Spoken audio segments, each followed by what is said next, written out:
आपने देखा होगा कि जितना आपका रिश्ता नजदीकी हो, जितना रिश्ते में आपका इन्फेचुएशन अट्रैक्शन हो, जितना आप रिश्तों के साथ ज्यादा इन्वॉल्व रहें, तो उतना ही आप देखेंगे कि एक बहम की स्थिति बहुत जल्दी बनती है, गलतफहमी बहुत जल्दी होती है।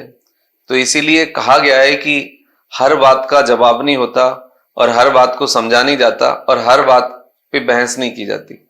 तो बहुत सारी चीजें हैं, लेकिन आज हम बात करेंगे कि बहम क्या है और बहम का सही इलाज क्या है। यदि आप इस वीडियो को फॉलो करें और समझें तो 7 डेज में आपके अंदर जो डाउट है, मिसअंडरस्टैंडिंग है, जो फियर है, जो एक दूसरे पे बहम आप करते हैं, एक दूसरे के प्रति जो आपके कॉन्फिडेंस में गिरावट आई है, ट्रस्ट आपका लॉस्ट हुआ है, वो सब रीगेन हो सकता है और आपको उसका राइट रीजन समझ भी आएगा। देखो, सबसे पहले मैं आपको एक डेटा देता हूं। गर्लफ्रेंड, बॉयफ्रेंड और हस्बैंड वाइफ के बीच में गलत फहमी के कारण लगभग 70% रिश्ते खराब होते हैं। मतलब इसका कहने का मतलब ये है कि जो हम बहम पाल रखा होता है, हमने जो हम सोच रहे होते हैं वैसा कुछ होता ही नहीं है, लेकिन हमें एक बहम हो जाता है, हमें एक डाउट हो जाता है, हमें एक शक हो जाता है अपने पार्टनर पे, और हम उस शक, बहम, डाउट के कारण अपने रिश्ते को बर्बाद कर लेते हैं, खत्म कर लेते हैं। मैं ये नहीं कह रहा कि भाई मतलब 100% वेसलेस डाउट होते हैं। कुछ जगह ऐसी हो सकती हैं कि जहां आपके डाउट के पीछे एक सब्सटेंशनल रीजन है, मतलब एक सॉलिड आधार है, लेकिन 70% वेसलेस होते हैं, 70% बहम होता है। अब वो क्यों होता है और उसका क्या सॉल्यूशन है, उस पर बात करना बहुत आवश्यक है। तो सबसे पहले ये समझिए कि बहम क्या है। बहम का मतलब है कि आपके पास कोई एविडेंस नहीं है डायरेक्टली, और आपने किसी इंसान को देखा भी नहीं है, लेकिन फिर भी आपके मन में कोई ना कोई डाउट है। वो डाउट कहां से आया है कि सामने वाले का थोड़ा बहुत एबनॉर्मल बिहेवियर, या थोड़ा बहुत किसी के बारे में तारीफ कर देना, या मतलब एक कैजुअल वे में या मजाक वे में कुछ कह देना, कहीं ना कहीं आप उसी को ग्राइंड करते हैं, उसी को आधार मान लेते हैं। मतलब इसका कहने का मतलब यह है कि बहम की और डाउट की और कंफ्यूजन की स्थिति आपके अंदर होती है। आपको कहीं ना कहीं से थोड़ा बहुत बाहर से फ्यूल मिल जाता है, और फिर आप उसको ग्राइंड और रिपीट करते रहते हैं। अब दूसरा है कि बहम आता क्यों है। बहम आएगा तब जब आप प्रैक्टिकल नहीं है, आपका दृष्टिकोण यदि व्यवहारिक नहीं है, आपके दृष्टिकोण में यदि तर्क नहीं है, यदि आप चीजों को क्यों, कब, कैसे के धरातल पे, तराजू पे नहीं तोलते, तो आपको बहम भी आएगा, आपको डाइट भी आएगा, डाउट भी आएगा, आप मिसगाइड भी होंगे, और लेट एंड अर्ली आप अंधविश्वास में भी जाएंगे। अब उसके बाद आता है कि बहम कब बीमारी बनता है और कब उसके इलाज की जरूरत है।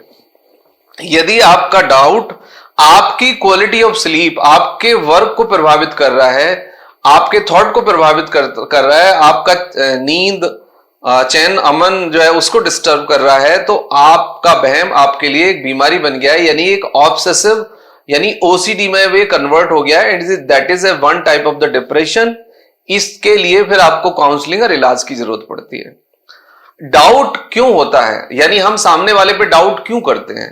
देखो, जब हम किसी इंसान की बॉडी लैंग्वेज में बदलाव देखते हैं, उसके प्रेजेंटेशन यानी तरीके में बदलाव देखते हैं, या कई बार इंसान किसी की बहुत ज्यादा तारीफ कर रहा होता है या बहुत ज्यादा क्रिटिसाइज कर रहा होता है, तो वहां से फिर ये डाउट शुरू होता है।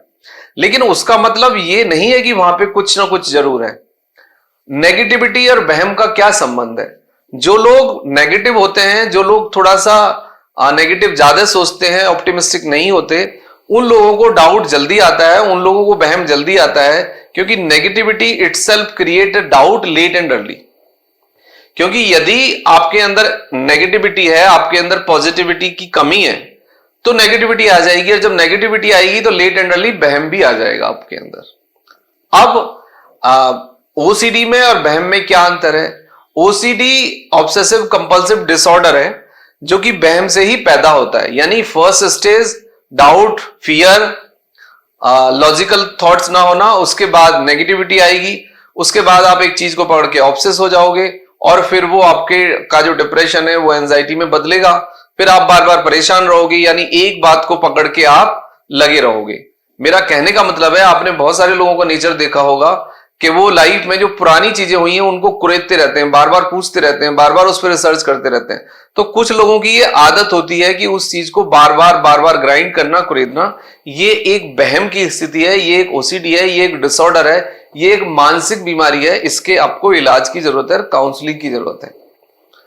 अब यदि आपका पार्टनर आपसे डिस्टर्ब है आपके एटीट्यूड के कारण, यदि आप खुद से भी परेशान हो और आपको लगता है कि कुछ नहीं है लेकिन फिर भी वो थॉट बार बार आपको फॉलो करते हैं, तो फिर आपको ओसीडी हो गया है। आपको इमीडिएटली डॉक्टर से मिलना चाहिए, काउंसलिंग लेना चाहिए, और यदि क्लिनिकल ओसीडी है तो आपको साथ में ट्रीटमेंट भी लेना पड़ेगा। अब इसका सॉल्यूशन क्या है? सॉल्यूशन सिंपल है कि जब तक आप कोई चीज देख ना लें, जब तक आपके पास एविडेंस ना हो, जब तक आप उसके खुद साक्ष्य ना हो, खुद गवाह ना हो, उसको आप एक्सेप्ट मत करिए। जो भी कंडीशन आए, जो भी कारण आए, उसको क्यों कब के तराजू पे, धरातल पे तोलिए। और यदि आपका डाउट है तो आप अपने पार्टनर से बैठा के बात करिए, लंबी बात करिए, डिटेल टॉक्स करिए। तो जब आप सीधी बात करते हैं और आप सॉल्यूशन के लिए बात करते हैं, दो चीजें ध्यान रखनी है कि 1 by 1 आप अपनी बात रखिए, यानी 5-5 मिनट आप बोलिए, आप दोनों एक साथ बात मत करिए। और कोशिश ये करिए कि आप प्रॉब्लम को समझने के लिए एक इंसान को सुने। जब आप ये पॉजिटिव माइंडसेट के साथ जब बात करेंगे कि मुझे प्रॉब्लम सॉल्व करनी है, तो आप जब सुनेंगे तो आपको सुनते समय ही कुछ ना कुछ सॉल्यूशन दिखाई देंगे। लेकिन यदि आप इसलिए बात कर रहे हैं कि केवल सामने वाले को आपको जवाब देना है, तो फिर सॉल्यूशन नहीं आएगा। सीधा सा तरीका यह है कि जो सामने घटित है, जो सामने है, जो आज है, उसको स्वीकार करिए। जो कल बीत गया है, जो कल गुजर गया है, उसको मत कुरेदिए, और आने वाले कल के बारे में वहम मत पालिए। क्योंकि ना तो कोई खुदा है, ना कोई कंप्लीट है। हम सब XYZ हैं और हम सब XYZ प्लस माइनस ही हैं। तो लेट एंड अर्ली हमें ये मानना पड़ता है कि there is no one is perfect and there is no one is complete, and कोई गॉड नहीं है, कोई खुदा नहीं है, हम सब प्लस माइनस हैं। रही बात कल जो गुजर गया, उसको मत कुरेदिए, उसके बारे में ज्यादा बात मत करिए। आने वाला जो कल है उसके बारे में भी बहुत ज्यादा मत सोचिए।